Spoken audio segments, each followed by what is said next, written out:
Hello, friends, and welcome to today's Tuesday Thought.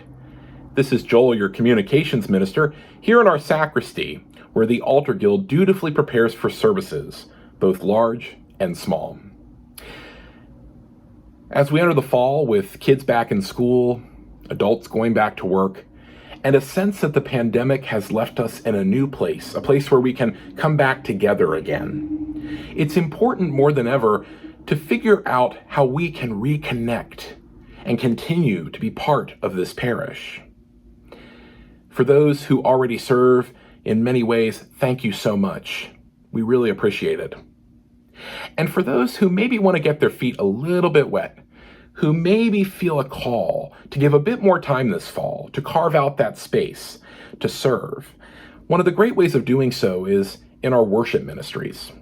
And this Sunday at our ministry fair, following the 9 a.m. service, you'll get a chance to meet the key leaders and volunteers of our worship ministries, including the Acolytes, Altar Guild, Flower Guild, lectors, ushers, greeters, and choir members, and much more. One of the great benefits of serving in the church is that not only are you giving back to your church community, but you receive so much more from the service and can find God in unexpected small places. I'll never forget Wednesday, March the 11th, 2020. At the time, I was a parish administrator at a small but growing parish in Washington, D.C., and that was the day that our bishop, Mary Ann Buddy, closed all churches for 2 weeks due to COVID. Little did we know how long things would really be changed. And I remember this day because at the time, our deacon had some health issues, and I was tasked with preparing the stack, the elements on the altar, and preparing for the service each Wednesday.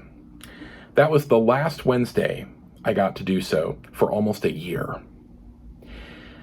And it's something I took for granted, and because of COVID, realized that being in the quiet of the church, pouring the wine, pouring the water, preparing the bread, setting it up on the altar, a meal that we all get to share in.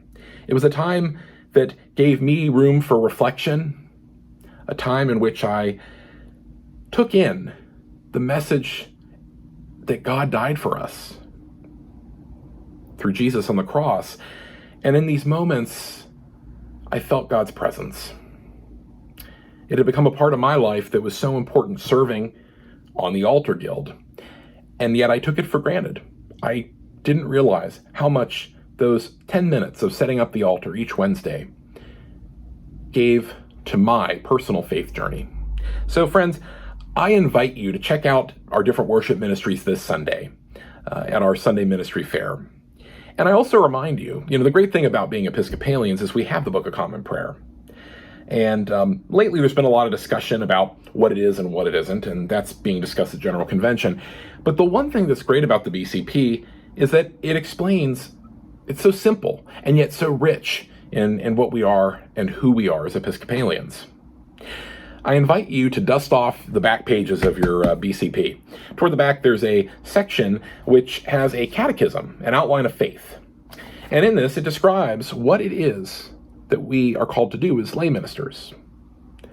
The ministry of lay persons is to represent Christ and his church, to bear witness to him wherever they may be, and according to the gifts given them, to carry on Christ's work of reconciliation in the world, and to take their place in life, worship, and governance of the church. My friends, this is our church. We are the living church.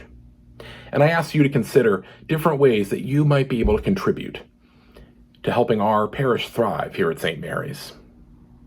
We look forward to seeing you this Sunday at our ministry fair. May God bless you and your families as we enter back to work and school. May this be a fruitful season of growth and abundance for you and those close to your heart. Amen.